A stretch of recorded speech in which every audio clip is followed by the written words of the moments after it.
tudo muito amarrado, então a gente fala de orçamento secreto, querendo ou não, está amarrado com a PEC da transição, com o orçamento para o ano que vem. E aí eu quero pegar com você a questão do orçamento secreto, que está em análise no Supremo Tribunal Federal, neste momento, na verdade está ali no intervalo, né? Mas também é um componente nessa tramitação da PEC. Eu gostaria que você explicasse para a gente de que forma o Congresso pode usar isso para barganhar mesmo com o governo eleito, caso o orçamento secreto seja derrubado pela maioria dos ministros do Supremo.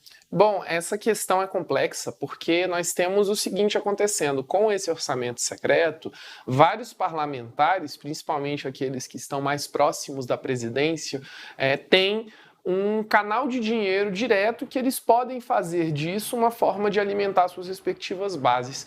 E há até uma discussão sobre a transparência disso que agora está sendo resolvida no Supremo Tribunal Federal. Pois bem, caindo o orçamento secreto, a gente acaba tendo um corte desse canal de recursos e isso acaba representando impactos para uma base parlamentar que se acostumou com essa metodologia de levar recursos às suas determinadas bases. Então, é preciso sentar com esses parlamentares porque o corte dessa metodologia representa, sim, uma interrupção dessa relação que se estabeleceu entre o Executivo e o Legislativo.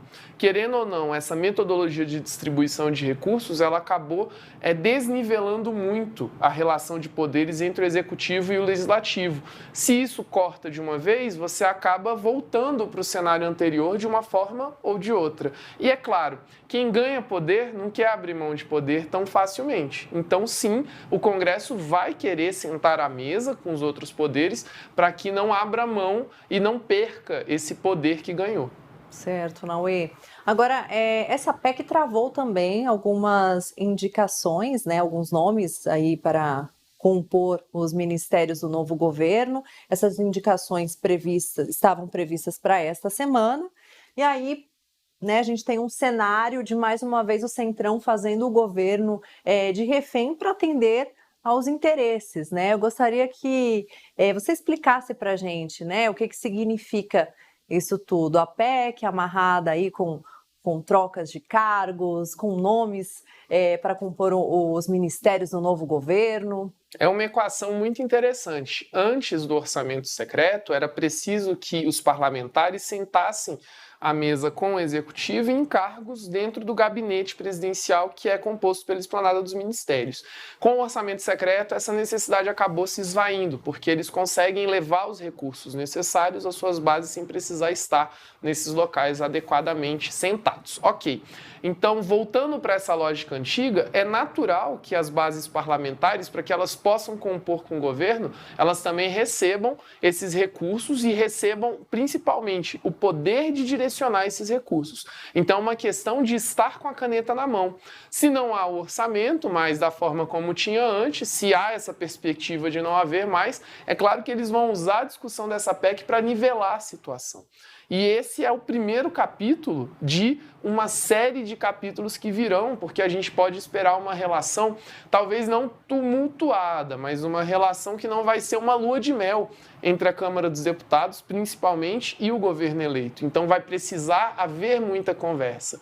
Então sim, o Centrão, que tem muito poder, vai se utilizar de todas as ferramentas que tiver para fazer valer os seus interesses. E a gente está vendo isso agora na PEC da transição. Sim, então assim, de uma forma bem objetiva mesmo, você acredita que esse novo governo, ele deve ser mais, como que eu posso dizer, liderado mesmo, né? Governado pelo Centrão mesmo, do que pelo próprio Partido dos Trabalhadores? Você enxerga dessa forma ou não? Eu diria que o governo vai ter que escolher muito bem as suas batalhas e as suas prioridades. Por quê? Vai haver um campo de prioridades que o governo vai conseguir liderar e vai conseguir levar adiante dentro da sua agenda, dentro da agenda que foi ratificada pelas urnas, mas vai ter um outro que não vai ter. Então o governo vai precisar eleger prioridades para poder fazer essas prioridades tramitarem e passarem do jeito que quer, mas vai precisar também compor, vai precisar sentar e vai precisar ter uma relação muito pragmática com esse bloco parlamentar que a gente chama de Centrão. Então, eleger prioridades e entregar o resto. resto vai ser mais ou menos por aí a relação, a não ser que a gente tenha uma mudança muito brusca de eventos e a política ela nos reserva tudo. Então, é muito capaz, né? A gente brinca que o analista, ele faz a análise para no dia seguinte vir explicar por que não aconteceu daquele jeito. Meu bem, vem uma nuvem, é como a previsão do tempo, né? Fala que vai chover, de repente a nuvem some, é mais ou menos como... Ou chove só nas áreas isoladas, né? É assim que funciona, né, Naue? Agora, para a gente finalizar, a gente viu que a PEC também prevê recursos para recompor o orçamento deste ano. Só que mesmo assim, Naue, a gente pelo menos, né, não é o que se vê, empenho do presidente Jair Bolsonaro e seus aliados para aprovar a PEC da transição, né? O que isso significa de fato? Significa que o governo que vai sair agora não tem nenhum interesse em compor de nenhuma forma com o governo que assumirá em alguns dias. É também um recado de que a oposição já começou. É um recado de que não haverá trégua, realmente não haverá trégua, e que eles vão se utilizar de todos os mecanismos possíveis para fazer valer a sua posição de oposição. Então já estão dando esse recado, é um recado claro e um recado muito duro de que não haverá negociação, pelo menos no começo, porque, né, de novo, a política reserva muitas coisas que a gente não consegue ver. Com certeza. E eu vou deixar um recado para você. A política deixa recado, eu vou deixar um recado para você voltar sempre aqui com a gente no Boletim Metrópolis, né? Naue Azevedo nos deu uma aula, ele que é advogado e cientista político, está sempre ajudando a gente a entender esse politiquês, né, Naue? É aquilo, né? A gente tenta traduzir o que acontece ali, essa linguagem própria da política, que a gente também tem que entender, como foi muito bem dito, tem seu próprio tempo. A gente tem que entender que, às vezes, o que a gente considera rápido não é rápido para eles, e o que a gente considera irracional não tem nada de irracional para eles. Sem dúvidas. Naue, um abraço. Até a próxima. Um abraço, muito obrigado. Obrigada. Até logo. Tchau, tchau. Tchau para vocês também.